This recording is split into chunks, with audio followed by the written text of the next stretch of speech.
Hi കൂട്ടുകാരെ, എനിക്കിന്ന് കുറച്ച് നല്ല ചിപ്പി കിട്ടിയിട്ടുണ്ട്. ഒരു മീഡിയം ടൈപ്പ്.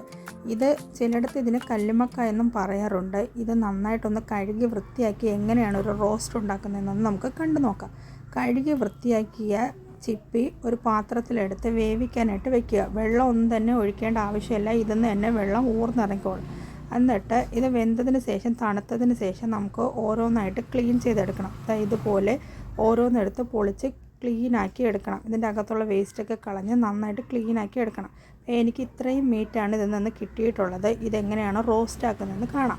ഇതിന് വേണ്ടിയുള്ള സാധനം സവാള, പച്ചമുളക്, തക്കാളി, ഇഞ്ചി, വെളുത്തുള്ളി. ഒരു പാൻ എടുത്ത് ചൂടായ ശേഷം അതിലേക്ക് വെളിച്ചെണ്ണ ഒഴിച്ച ശേഷം ഇഞ്ചി, പച്ചമുളക്, സവാള കൂടി ഇട്ട് നന്നായിട്ട് ഇളക്കി യോജിപ്പിച്ച് കൊടുക്കുക.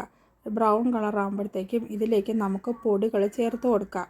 ആദ്യം മല്ലിപ്പൊടി, മുളക് പൊടി, മഞ്ഞൾപ്പൊടി, ഇത് മൂന്നും ചേർത്തിട്ട് പച്ചമണം മാറുന്നത് വരെ നന്നായിട്ടൊന്ന് ഇളക്കി യോജിപ്പിച്ച് കൊടുക്കുക.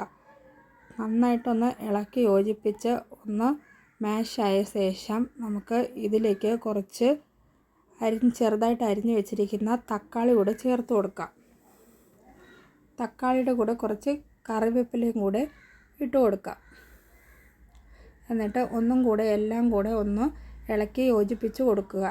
ഇതിലേക്ക് നമുക്ക് നല്ല കുരുമുളക് കൂടെ പൊടിച്ച് കൊടുക്കുക. പച്ച കുരുമുളക് ചതച്ചതാണിത്. ഇതും കൂടി ഇതിലോട്ട് ആഡ് ചെയ്ത് നന്നായിട്ട് ഇളക്കിയെടുക്കുക. അതിലേക്ക് കുറച്ച് ഉപ്പും കൂടെ ചേർത്ത് ഒന്നും കൂടി നന്നായിട്ട് ഇളക്കിയെടുക്കുക.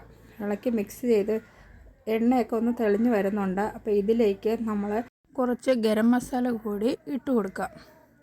എന്നിട്ട് നമ്മൾ എടുത്ത് വെച്ചിരിക്കുന്ന മീറ്റ് കൂടെ ഇതിലോട്ട് ആഡ് ചെയ്ത് കൊടുത്ത് നന്നായിട്ട് ഇളക്കി യോജിപ്പിച്ചെടുക്കണം.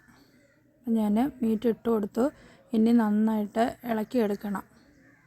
അരപ്പൊക്കെ ഒന്ന് യോജിച്ചതിന് ശേഷം നമുക്ക് ഇതിൽ ആവശ്യത്തിന് വെള്ളം കൂടെ ചേർത്ത് ഒരു 10 മിനിറ്റ് കൂടെ വേവിക്കാനായിട്ട് വയ്ക്കാം.